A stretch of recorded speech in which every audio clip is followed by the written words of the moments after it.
Do you have a classroom library with target language books for your novice speakers? How do you keep kids from being demotivated or discouraged when they can't read those texts? Well, obviously, texts like this one, which are just dense novels, narrative, really hard for novice speakers. Most of us aren't going to put those in our classroom library, but equally discouraging for students are books that are designed for young children but have really complex vocabulary that the kids haven't been exposed to yet.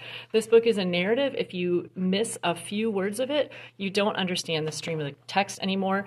Even books like this that are comic books that are designed for native speakers who are in the age range of our students, they can be really demotivating for kids because they're not going to understand all this vocabulary yet. Their vocabulary is a lot smaller than a native speaker of their age.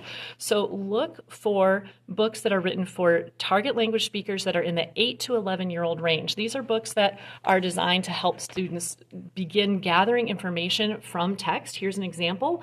The topics are things kids are interested in outside of class, and the topics are not juvenile topics, but the text is very accessible with a lot of visual cues, a lot of short blocks of text, and a student can understand some things out of this and they can make progress without understanding everything like they would need to in a fiction narrative. Here's a picture of a bird with labels on all the different parts of the bird. This is something our kids are going to have some background knowledge in their first language, and that gives them a platform to build on to figure out the vocabulary in context. So they're learning vocabulary from their reading, and they're learning vocabulary strategies. Here's another example. This is a book on sports. It's designed for target language 8 to 11-year-olds.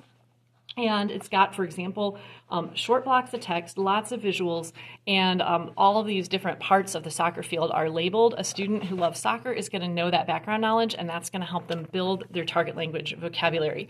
Even a book like this on Pokemon can be perfect for students. I don't know much about Pokemon, but some of my kids know a lot more about it than I do, even in their first language, and they can open up this book and figure out all this target language vocabulary in high interest, something they're interested in and something they can feel success and develop proficiency in. So look for target language text designed for 8 to 11-year-olds and with topics that are interesting to your students outside of class, and that's how you build a great target language classroom library.